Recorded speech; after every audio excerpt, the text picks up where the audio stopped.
ይሄንን ወረቀት ይዤለት እሄዳለሁ። ኖ አይ አብረን ነው መሄድ ያለብን። አሁን ይኸውልሽ አሁን ተሰራሽ አራስ ነሽ እንደዚህ አይነት ሁኔታ ላይ ሆነሽ ጭራሽ እሺ አይደለም። አይ እሱ ደግሞ የሆነ ነገር እናንተን ልህ ውስጥ መክተት ነው የሚፈልገው የሆነ ነገር ቢናገር ከዛ በኋላ እናንተ ከዛሬ ይኸውልሽ መጋጨት ይሆናል።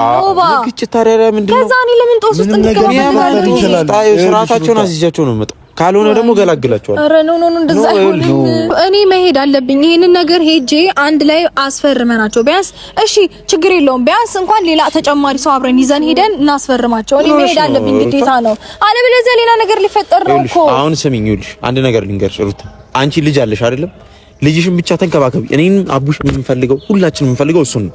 እኔ ይኸውልሽ አንድ ነገር ልንገርሽ ሩታ፣ ይሄንን ይዤ እሄዳለሁ። ስሚኝ ዝም በይና ይሄንን ይዤ እጂ በሰላም እሺ ብለውኝ ከተፈራረመ መምጣት ነው። አይ እምቢ የሚሉ ከሆነ አራቱንም ደፍቻቸው እመጣለሁ ያልከሱ ጋራ እና እሺ ያለው አይመስለኝም።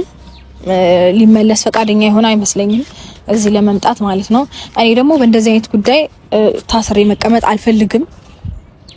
እሱ እንደፈለገ እየሆነ ነው ያለው። እሱ የራሱን ህይወት እየኖረ ነው ያለው። ስለዚህ እኔ ደግሞ እዚች ጋር ለምን ቴንሽን ውስጥ ገባለሁኝ? ለምን የራሴን ነፃነት አጣለሁ?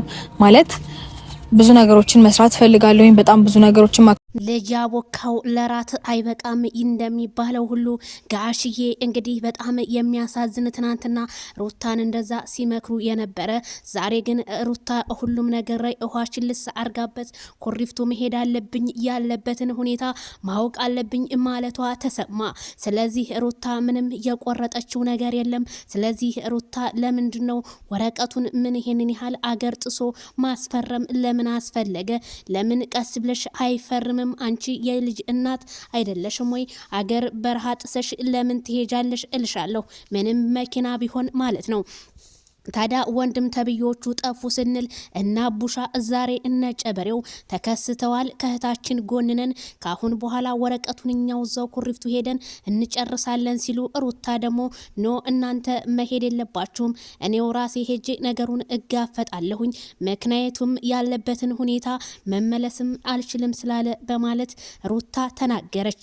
ታዲያ ሩታ ጋሽዬን እምቢ እንዳላቸውና ቀለይ እንደነገርኳችሁ ጋሽዬን እምቢ ብሏቸዋል። ስለዚህ እኔ መሄድ አለብኝ ስትል ነው ሩታ እየገለጸች ያለችው። በጣም አሳፋሪ ነው። ጋሽዬ ካሁን በኋላ እዚህ ቪዲዮ ላይ ባትመጡበት እንደኔ የተመረጠ ነው። ምክንያቱም እነሱ እንደጀመሩት እነሱ ይጨርሱት። በእነሱ ነው የሚያምረው። አጀማመራቸውም በፍቅር እንግዲህ መጨረሻቸውም ጥል ሊሆን ስለሆነ ጋሽዬ ምን አለ ከዚህ በቪዲዮ ላይ ገለል ይበሉና እነሱ እስኪ እንግዲህ እንደፈለጉ ይቧከሱ ስል እኔ ከዚሁ አሳስባለሁ። ምክንያቱም ጨበሬውና አቡሻ ከመጡ ነገሮቹ ትንሽ ነገር እንደማይፈቱ እኔ አምናለሁኝ ማለት ነው። በጣም ነው የሚያሳፍረው። በጣም ነው የሚያሳዝነው።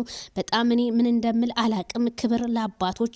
ቡታጅራ ሽማግሌ እንደማይከበር ያየሁበት ሀገር ነው። ምክንያቱም እንደ ሽማግሌ አይከበርም። ምክንያቱም አንድ አባት ተዉ ከዚህ ነገር ተመለሱ ካለ እንደሚያቆም ነበር እኔ በሀገሬ ባህል የማቀው። ግን በቡታጅራ ባህል አባት እንደማይከበር አማት እንደማይከበር ያየሁበት ሰዓት ነው። በጣም ነው የሚያሳፍረው። በጣም ነው የሚያሳዝነው። ለመፍረድም በጣም እየከበደን ነው ማለት ነው። ቤተሰብዬ እስኪ እናንተም ኮሜንት አስተያየት ስጡኝ ማለት